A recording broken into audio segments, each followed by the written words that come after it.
예를 들면 뭐 테슬라 같은 경우도 2021년 말 어떤 포워드 PER을 기준으로 했을 때는 한 1000배 정도 됐었어요. 네. 이게 마치 이제 나에게 큰 부를 가져다 줄 수 있는 정답이 될 수 있다는 확신을 갖는 순간 굉장히 위험해지거든요.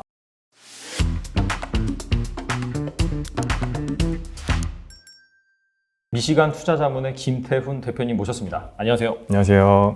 대표님 간단하게 소개 좀 부탁드립니다. 네. 일단 초대해 주셔서 감사드리고요. 네, 저희 회사는 이제 미시간 투자자문이라는 회사고, 현재는 투자 자문업을 영위하고 있는 회사입니다. 2020년 2월에 이제 설립을 했고요. 네. 뭐 증권사나 뭐 고액자산가분들께 투자 자문 도움을 드리고 있는 상황이고, 증권사를 통해서 랩 상품을 이제 팔고 있는 상황입니다. 그리고 이전 커리어를 살짝 말씀드리면, 저는 2010년부터 2020년까지 한국투자신탁운용 주식운용본부에서 이제 펀드 매니저로 재직을 했었고, 10년 동안 뭐 성장주 중심으로 이제 투자를 하고, 어떤 나름의 성과를 내고 이제 창업을 결심을 하게 돼서 팬데믹 직전에 이제 창업을 했습니다. 그래서 조금 고생하긴 했는데 여전히 고생하고 있고요. 네, 그래서 그런 차원에서 많이 관심 갖고 지켜봐 주시면 좋을 것 같습니다. 와, 2월에 했으면 완전히 터지기 직전이네요. 네. 그래서 조금 그때만 해도 돌이켜 보면 네. 굉장히 뭐 시장이 좋았어요. 2020년 들어오면서. 네네. 2019년, 뭐 18년, 19년 뭐 미중 무역 전쟁으로 되게 시장이 글로벌하게 좀 고생을 하다가 2020년에 좀 과한 부분이 저희 회사 측면에서는 좀 있었다고 생각했어요. 그러니까 뭐 실적에 기반한 성장을 보여주는 회사가 좀 드물었고, 네네. 그 당시에는 이제 유동성으로 멀티플에 대한 그 상승만 이어졌기 때문에 조금 조심했거든요. 그래서 다행히 팬데믹 어떤 하락을 좀 모면할 수 있었고, 그다음에 저희도 이제 고유 자금을 운영하고 있는데 2020년 저점에 좀 운 좋게 잘 잡아서 네. 고유 수익률이나 뭐 저희 이제 고객분들의 수익률은 괜찮은 상황입니다. 예. 정말 그 남들이 한 5년에 걸쳐서 겪는 일을 거의 네. 1년 만에 다 겪으셨을 것 같아요. 맞아요. 그 하락 기간이 워낙 가파르고 빠르기도 했고, 네네. 그다음에 좀 공포스러웠잖아요. 왜냐면 이게 어떤 금융위기처럼 시스테매틱한 이슈라기보다는 뭐 어떤 질병에 의한, 그렇죠. 사람의 생명이 왔다 갔다 하는 되게 위기감이 있었기 때문에 뭐 출퇴근도 좀 쉽지 않았었고, 그런 와중에서 좀 어려운 부분들이 많이 있었는데, 저 같은 경우는 이제 금융위기를 이제 투자를 하면서 좀 겪었었어요. 그래서 시장이 어떻게 빠지고 어떻게 하락하고, 네네. 또 정부의 정책들이 어떻게 펼쳐지면서 네네. 시장의 반등을 어떻게 일어나는지에 대한 학습 효과가 조금 있었기 때문에 다행히 저희 회사나 고객분들께 좀 도움을 드릴 수 있었던 것 같고, 네, 지금도 뭐 여전히 시장은 뭐 좀 어렵지만, 네. 네, 좀 장기적으로 봤을 때는 좋은 어떤 매수 타이밍이 아닐까라는 생각하고 있습니다. 네. 알겠습니다. 본격적으로 그 미시간 투자자문에 또 특히나 이제 김태훈 대표님의 이제 투자 스타일이 어떤지, 앞서서 이제 성장주 투자를 주로 하신다라고 맞습니다. 했는데, 네. 거기에 대해서 좀 여쭤볼까 합니다. 그러면 약간 종목을 발굴하는 기준이 뭔지 궁금하거든요. 네, 저희 회사 같은 경우는 성장주 중심으로만 투자하고 있고요. 네. 그다음에 한국과 미국 절반씩 투자를 하고 있습니다. 그리고 종목 선택의 측면에서는 제가 이전에 이제 대형 운용사에서 있을 때부터 네. 성장하는 회사, 그러니까 단순히 이제 고밸류에이션, PBR이 높다고 해서 성장주가 아니라 실제로 매출이나 뭐 영업이익이나 순이익이나 어떤 그런 재무적인 팩터들이 실제로 이제 고성장하는 회사들을 좀 발굴하는 편이에요. 근데 아주 드물긴 하죠. 네네. 그리고 그런 회사들이 또 적정한 밸류에이션을 받는 경우가 또 잘 없거든요. 이미 고평가. 거의 고밸류죠, 사실. 네, 맞습니다. 이미 고평가 영역에 있기 때문에 어떤 기존의 전통적인 교과서적인 측면에서의 밸류에이션을 봤을 때는 좀 접근하기 어려운 회사들이 많이 있거든요. 근데 저희 같은 경우는 어떤 그런 성장하는 팩터들이 일시적인 어떤 성장을 나타내는 게 아니라 지속 가능한 성장을 낼 수 있는 회사들을 발굴하는 데 목적을 갖고 있고, 그런 회사들은 사실 비즈니스 모델 분석이 굉장히 중요하거든요. 그래서 뭐 단순히 몇 분기 성장하고 끝나는 회사가 아니라 뭐 짧게는 2년, 뭐 길게는 4, 5년씩 꾸준히 성장할 수 있는 어떤 그런 포텐셜이 큰 시장의 영역에 놓여 있고, 그 안에서의 포지셔닝이 굉장히 잘 되어 있는 회사, 그리고 경쟁 우위가 있는 회사를 선점을 하는데, 그 안에서도 이제 성장 팩터들, 중요한 어떤 성장 팩터들이 유의미한 어떤 숫자들을 나타내는지에 대한 분석을 깊이 있게 하고 있는 상황입니다. 그럼 일단 탑다운 방식으로 엄청나게 성장할 만한 그런 산업을 선택을 하시고 그 중에서 이제 뭐 탑티어라든지 기술력이 있는 네. 이제 그런 기업을 선정을 하시는 건데 네. 뭐 성장 팩터라고 한다면은 아까 말씀하신 뭐 매출의 그로스라든지 네. 뭐 아니면 이익 그로스라든지 네. 그런 것들을 이제 보고 판단하신다. 그렇게 이해하면 될까요? 맞습니다. 그래서 병행하는 거죠. 탑다운과 바텀업을 병행하지만 네. 중요한 거는 어떻게 보면 바텀업 측면에서 성장하는 팩터들에 대한 중점적인 분석을 한다. 그리고 일시적인 어떤 성장보다는 지속 가능한 성장을 낼 수 있는 회사들을 발굴하는 게 저희의 이제 운용 원칙이라고 볼 수 있습니다. 근데 사실 뭐 이렇게 재무적인 팩터를 네. 가지고 이제 그로스를 측정한다라고 하는데 네. 사실 뭐 매출의 그로스는 잘 나오긴 나오는데 네. 이익 같은 경우에는 거의 대부분의 그런 기업들이 막 성장하는 그런 국면에서는 뭐 적자이거나 뭐 흑자를 내더라도 사실 의미 없는 흑자를 내는 그런 경우가 많잖아요. 맞습니다. 그래서 약간 좀 이런 기업들을 뭔가 미래 가치에 비해서 현재 좀 살만한 가격이다. 밸류에이션 관점에서 뭐 괜찮은 가격이다. 그래서 약간 좀 그런 것들을 투자함에 있어서 그런 성장주들의 밸류에이션은 좀 구체적으로 어떻게 하는지 궁금하거든요. 그래서 밸류에이션 뭐 많이 통용되고 있는 PER이나 PBR이나 뭐 DCF나 현금 할인 모형들을 봤을 때는 네. 사실 추정치이기 때문에 어떤 고성장하는 회사들에 대한 적정한 밸류에이션을 끌어오기가 좀 어려운 부분이 많이 있어요. 그쵸. 왜냐하면 미래를 예상해야 네. 되는 부분이 있기 때문에 그리고 어떤 제한적인 정보의 접근성 측면에서도 제한된 정보로 뭐 3, 4년 후를 어떻게 보면 책상 앞에서 예측하는 게 굉장히 어렵잖아요. 그래서 그렇죠. 저희 같은 경우는 그 분기마다 실적 발표하는 회사들의 어떤 숫자를 가지고 그 회사의 경쟁력을 비즈니스 모델을 기반으로 분석을 해서 향후에 뭐 짧게는 뭐 1, 2년 동안 또는 길게는 3, 4년 동안 꾸준히 그 숫자의 그로스를 그러니까 성장을 나타낼 수 있는지에 대한 판단이 좀 필요한 것 같아요. 그러려면 사실 단순히 그냥 실적 발표되는 숫자에 집중하다기보다는 그 회사가 영위하고 있는 비즈니스 모델이 과연 꾸준한 수요를 낼 수 있는지 그리고 그 수요를 낼 수 있는 시장 자체도 성장하고 있는지가 굉장히 중요한 것 같고 그래서 뭐 예를 들면 뭐 테슬라 같은 경우도 2020년 초만 해도 뭐 PER이 거의 안 나왔었거든요. 왜냐하면 적자였기 때문에. 근데 2020년 초에 2021년 말 어떤 포워드 PER을 기준으로 했을 때는 한 1000배 정도 됐었어요. 네. 근데 지금은 그 밸류 PER 1000배였던 PER 숫자가 뭐 거의 90배까지도 떨어지고 있는 상황이거든요. 그만큼 이익이 턴어라운드 했으니까. 네네.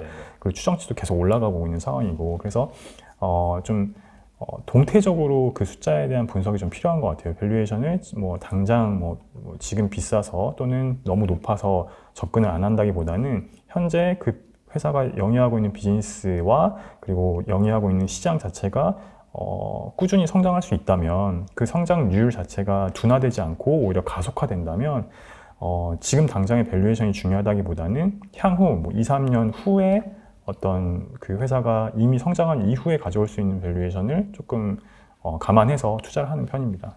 그럼 막 그렇게 막 예를 들어서 PR 몇 배라든지 막 그런 계량적인 지표에 얽매이기보다는 맞습니다. 사실상 뭐 그로스라든지 변화라든지 그다음에 그런 상황에서 비즈니스 모델, 네. 그 회사의 기술력 네. 이런 정성적인 팩터들을 종합적으로 고려해서 네. 투자 의사결정을 한다. 그렇게 볼 수 있겠네요. 맞습니다. 그래서 정확하게 짚어주셨는데 성장주 같은 경우는 제 경험상 네. 뭐 이게 정답이라고 말씀드릴 수는 네네. 없지만 제 경험상 지금 현재 어떤 시장이 추정하고 있는 밸류에이션에 얽매이다 보면 일찍 팔게 되는 경우도 많아요. 그리고 또 그렇다고 교과서적인 측면에서의 그 밸류에이션 지표들이 의미가 없냐 이게 아니라 제 생각에는 어떤 주가가 하락했을 때 그 바텀 피싱, 그러니까 저점을 잡을 수 있는 지표로 굉장히 유용하다고 생각하거든요. 네네. 예를 들면 PBR이든 뭐 반도체 시클리컬 산업이든 네네. 또는 성장주도 일시적으로 뭐 그 실적이 좀 둔화가 되거나 또는 외부 충격으로 인해서 좀 주가가 하락할 수 있잖아요. 급하게. 네네. 그럴 때 이제 히스토리컬한 PER 밸류에이션이 좀 저점을 잡는 데 역할을 하는 부분이 분명히 있는데 반대로 이제 기업이 꾸준히 성장하고 주가도 계속 올라가고 멀티플도 계속 상향되고 있을 때는 어떻게 보면 사람이 추정하는 영역과 비즈니스가 확대되는 측면에서의 어떤 그 숫자적인 측면이 충돌하는 경우가 많이 있는 것 같아요. 정확하게 밸류에이션 어떤 측정을 하는 경우도 굉장히 어려운 것 같고 네네. 그래서 뭐 그런 고성장하는 기업에 대한 밸류에이션을 쉽게 저희는 어떻게 보면 목표가를 정하지는 않고 기업이 성장하는 한 꾸준히 가져가고 또 반대로 기업이 어떤 성장을 멈춰지게 되고 가치의 영역으로 빠지고 또는 시장이 둔화가 되고 경쟁이 심화되고 이익이 좀 둔화되는 어떤 측면이 구조적으로 나타난다. 그랬을 네네. 때는 과감하게 좀 매도를 하는 편입니다. 그것도 역시나 뭐 밸류에이션 뭐 그런 것도 뭐 보긴 보지만 네. 전반적으로 시장 상황을 봐서 네, 어느 정도 성숙기에 진입을 했다. 맞습니다. 그리고 이제 뭐 예를 들어서 뭐 보급 속도가 어느 정도 확장이 됐다라고 한다면 그 시점에 이제 매도를 하신다.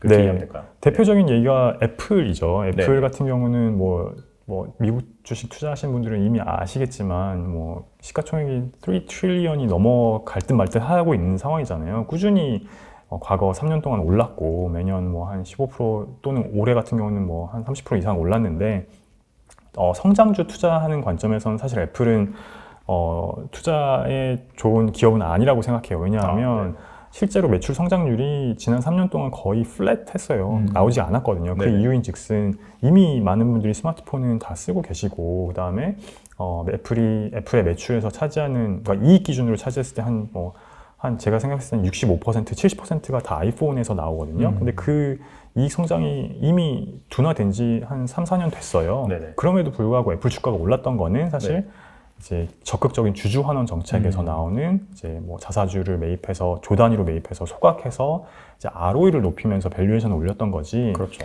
매출 성장이나 영업이익 성장이 나와서 주가가 올랐다고는 보기 어렵거든요. 그렇기 때문에 저희 같은 경우는 애플을 좀 투자하지 않았었고 또 반대로 뭐 페이스북도 마찬가지로 이미 뭐 페이스북이나 인스타그램이나 뭐 왓츠앱 같은 경우도 MAU라고 하는 먼슬리 액티브 유저가 이미 둔화가 되고 있기 때문에 네네. 주가가 사실 업사이드가 제한이 된 상황이고 실제로도 최근 한 3년 동안 주가 지지부진했어요. 뭐 넷플릭스도 마찬가지고 그 순증 가입자가 뭐 둔화되고 있기 때문에 그래서 그런 어떤 저희가 갖고 있는 기준으로 봤을 때 매출 성장률이 둔화가 되고 영업이익 성장이 플랫하게 됐을 때는 사실 성장주 투자자 측면에서는 좋은 투자처라고 생각하지는 않고 있죠.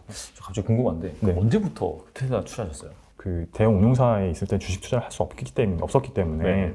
투자를 못했었고 2020년 2월에 이제 회사를 설립했잖아요. 네네. 근데 그때만 해도 테슬라 주가가 이미 1,000불이었어요. 그러니까 분할하기 전에 네네네. 뭐 거의 한 2배 정도 올랐었죠. 가파르게. 네. 근데 도저히 그때만 해도 놓쳤다라고 생각했죠. 그때만 해도. 근데 마침 또 팬데믹이 뭐 마침이라고 말씀드리긴 좀 네. 위험하지만 네네. 좀 그 하락이 왔고 또 그 회사가 보여준 실적이 4분기 실적이 턴어라운드 할 수 있다라는 어떤 긍정적인 시그널을 보여줬었거든요. 2019년 말에. 네네. 그리고 2020년에 대한 가이던스가 워낙 좋았고. 네네. 근데 마침 또 팬데믹이 와서 주가가 글로벌하게 많이 빠졌고 테슬라도 다시 거의 한 300불 후반 중반까지 빠졌었거든요. 네네. 분할 전 가격으로. 네네. 그러면 이제 어떤 위기가 왔을 때 글로벌하게 주가가 많이 빠졌을 때는 그 다음에 반등할 때 제일 많이 오를 주식을 찾아야 되고 주도주를 찾아야 되는데 저희가 생각했을 때는 주도주는 EV 시장의 개화, 그 다음에 EV 시장 내에서 가장 경쟁력이 있고 미국 시장으로 어떤 그 자동차 산업의 패권을 다시 가져갈 수 있는 회사와 또 바텀업 관점에서는 그 경영자 창업 그 앨런 머스크의 어떤 비전 네네. 그런 것들이 좀 잘 맞아서 저점 매수를 할 수 있었고 여전히 저희 고유 자금으로는 보유하고 있는 상황입니다. 그러면은 그 액면 분할 그 기준가로 환산을 하면 대략 한 100불 언더에서 100불? 갖고 있는 언더에서. 상황이죠. 예. 그래서 10배 나는 종목들에 대한 그 텐베거에 대한 로망이 있었는데 그런 부분들을 저희 자문사를 통해서 이제 많이 알려드리고 싶어서 그리고 테슬라뿐만 아니라 다른 기업들도 뭐 어떻게 성장하는지, 그 다음에 주가는 어떻게 변하고, 그 다음에 비즈니스 모델이 어떻게 변하면서 실적을 어떻게 내서 그런 것들을 팔로우하는 방법들에 대해서 좀 알려드리기 위해서 저희가 자문사를 영위하고 있는 상황이고요. 그 앞서서 이제 종목을 발굴하는 그런 관점에서 그리고 이제 판단하는 관점에서 밸류에이션 계량적인 지표보다는 정성적인 부분을 본다라고 했는데 그럼에도 불구하고 좀 궁금한 게 시장에 약간 그 성장주를 평가하는 그런 밸류에이션 지표가 좀 있잖아요. 이를테면 PSR, 그 뭐 주가랑 매출액이랑 그 비교를 해서 판단하는 거라든지 그 다음에 시설 투자를 많이 하는 기업들 같은 경우는 EV, EBITDA 이런 것도 쓰기도 하고요. 그 다음에 또 피터 린치가 이제 개발한 그런 모델인데 그 이익 성장률이랑 PR이랑 비교한 그 PEG 그런 건 따로 안 쓰시나요? 그 일반 투자자분들도 그렇고 뭐 저 역시도 뭐 주니어 시절에는 그랬고 어떻게 보면은 해답을 찾으려고 많이 노력을 했던 것 같아요. 딱딱 계산해서 떨어지는 정답이라든지 정답을 찾으려고 그러니까 어떤 지표를 하나만 가지고 이게 마치 이제 나에게 큰 부를 가져다 줄 수 있는 정답이 될 수 있다라는 확신을 갖는 순간 굉장히 위험해지거든요. 그래서 물론 말씀하신 그런 지표들이 굉장히 많은 사람들이 쓰고 있고 많은 투자자들이 보고 있기 때문에 유의미한 지표라고 볼 수 있지만 어떤 그 단편적인 어떤 몇 개의 지표로 그 기업을 딱 이거는 매수다 매도라고 단정 짓기에는 조금 위험한 것 같고 어떻게 보면 뭐 요새 복잡계 얘기도 많이 하잖아요. 네네. 그래서 기업은 생물이기 때문에 사람이 네네. 운영하고 있는 그 어떤 하나의 아이덴티티를 갖고 있고 그다음에 사람이 운영하면서 계속 움직이는 생명체라고 저는 생각하고 있기 때문에 기업이 성장을 할 때와 뭐 성장이 둔화됐을 때 역성장할 때도 어떤 지표를 가지고 사실 저희는 이제 매수와 매도를 진행하고 있지만 어떻게 보면 감히 어떤 몇 개의 지표로 그 기업의 성장성을 한정 짓기에도 또 위험하다라고 생각하고 있기 때문에 말씀하신 그런 지표들이 중요합니다. 다 보고 있고 저희도 어떤 엔트리 포인트, 그러니까 매수의 시점이나 매도의 시점을 또는 또 더 좋은 투자처를 찾는 데 있어서 보조 지표로 활용하고 있지만 결국은 그 비즈니스, 그러니까 회사가 영위하고 있는 비즈니스 모델이 예를 들면 매출이나 영업이익이 2배, 3배 날 수 있는지에 대한 포텐셜을 분석하는 게 더 중요한 것 같아요. 근데 물론 이제 일반 그 개인 투자자분들이 그걸 분석하기는 어렵지만 그 회사가 매 분기마다 발표하는 실적을 통해서 이 회사가 뭐 예를 들면 매출이 30% 성장했는데 이번 분기에 다음 분기에도 또 30% 했고 그 다음 분기에는 오히려 뭐 가속화된다. 이렇게 보면 사실 이제 그 회사의 경쟁력이 실제로 숫자로 나타나고 있는 거잖아요. 그러면은 그 성장하는 그 팩터, 그러니까 그 매출이나 영업이익이나 에비타나 이런 지표들이 얼마나 더 성장할 수 있는지에 대한 추정은 할 수 있죠. 그래서 목표가라기보다는 이게 지금 가져가도 되는지 아니면 지금 팔아야 되는지에 대한 어떤 그 기준은 될 수 있지만 단순히 어떤 뭐 PEG가 좀 둔화되고 또는 EV, EBITDA가 뭐 이 경쟁 기업 대비해서 너무 많이 올랐다고 해서 뭐 가볍게 매도하기에는 조금 성장주 투자 측면에서는 좀 위험하지 않나 또는 네, 그렇게 생각하고 있습니다. 예. 결과적으로 이 지표를 참고하긴 하는데 네. 절대적인 기준은 아니고. 맞습니다. 근데 뭐 말씀하신 게 맞는 것 같아요. 저도 이제 예를 들어서 이렇게 계산으로 딱딱 떨어지고 네. 누구나 이제 목표가를 구할 수 있고 네. 그런 의견들이 수렴을 한다는 것 자체가 사실 이제 성장은 어떻게 본다면 거의 끝나는 그런 상황이 많은 것 같더라고요. 맞습니다. 논란이 막 많아야지 사실 맞아요. 어떻게 본다면 더 올라갈 수 있는 룸이 있고. 맞아요. 네. 그래서 그 휴먼 인디케이터라고 하잖아요. 네, 그것 되게 유의미하게 헤지 펀드들은 많이 사용을 해요. 이게 시장의 과열을 또는 너무 소외되는 종목들을 발굴하기 위해서 시장의 관심이 어디에 있고 또는 시장의 어떤 그런 무관심이 어디에 있는지에 대한 지표를 뭐 그런 그 정성적인 분석을 통해서 또는 비정형화된 분석을 통해 지표들의 분석을 통해서도 종목을 발굴하는 경우가 많이 있거든요. 그래서 투자를 많이 하시는 분들께서도 어떤 뭐 예를 들면 네이버에 종목 게시판도 있잖아요. 그렇죠. 네. 주가가 오를 때는 종목 게시판에 막 뭐 분 단위로 수십 개씩 올라오는데 맞아요. 또 엄청 하락을 하거나 소외되어 있는 종목들은 굉장히 한산한 경우도 많이 있어요. 그리고 게시판 내에서도 굉장히 고수분들이 분석글도 많이 올리시고 네, 그런 부분들이 어떻게 보면은 그 투자에 하는 데 있어서 뭐 말씀하신 어떤 재무적인 지표들과 더불어서 좋은 보조 지표로 활용하는 것도 투자에 도움이 분명히 됩니다. 네. 저희도 활용하고 있고요. 네. 약간 투자 심리를 네, 시장의 네, 네. 심리를 읽는 그런 네, 방법으로 많이 활용을 하시는 거예요. 경제는 심리이기 때문에 그리고 투자에서도 심리가 굉장히 중요하기 때문에 뭐 헤지 펀드들은 그런 회사들을 고용을 해서 그런 것들을 어떤 사람들의 행태들을 분석하는 경우도 많이 있거든요. SNS 채널을 막 맞습니다. 분석한다든지 요새는 얼마나 많이 언급이 된다든지. 네. 빅데이터를 통해서 네네. 뭐 날씨 분석하는 것처럼 네네. 주가 분석을 하기 위해서 여러 가지 어떤 채널들에 대한 어떤 뭐 트래픽들 네네. 이런 것들을 분석하면서 주가가 지금 과열의 국면이 있는지 뭐 아닌지에 대한 판단을 많이 하는 경우도 많이 있습니다. 네. 확실히 이게 성장주 투자가 성공하면 어마어마한 또 수익률을 가져다 주잖아요. 그러다 보니까 약간 고려해야 될 게 확실히 좀 많은 것 같습니다. 네. 그래서 그런 격언도 있잖아요. 증시에 성장주 투자는 큰 부를 가져다 줄 수는 있지만 망할 수도 있거든요. 왜냐면은 그 맥시멈 드로우다운이라고 하죠. 그 하락폭이 변동성이 굉장히 크고 네네. 하락폭도 좀 그 고점에서 매수했을 때는 큰데 또 반대로 제가 가치 투자하시는 분들도 굉장히 존경하는 부분이 또 뭐 가치 투자는 크게 망하진 않습니다. 뭐 크게 벌 수는 없을지언정 뭐 장기적으로 길게 봤을 때는 정말 크게 스노우볼 이펙트를 그게 이제 가치 투자가 많이 만드는 부분이 있는데 상대적으로 성장주 투자를 봤을 때 조금 덜 먹더라도 가치 투자는 이렇게 안전 마진이 분명히 있는 부분이 있기 때문에 그렇죠. 예, 그래서 성장주만큼 크게 다치지는 않는 것 같아요. 모든 투자가 약간 좀 장단이 있는 것 같습니다. 예, 그럼에도 맞습니다. 불구하고 약간 그 투자자 입장에서는 특히나 우리나라 이제 투자자 입장에서는 약간 성장주 투자 이 매력을 또 빼놓을 수 없는 것 같아요. 약간 네. 그 성격도 좀 있는 것 같고. 네.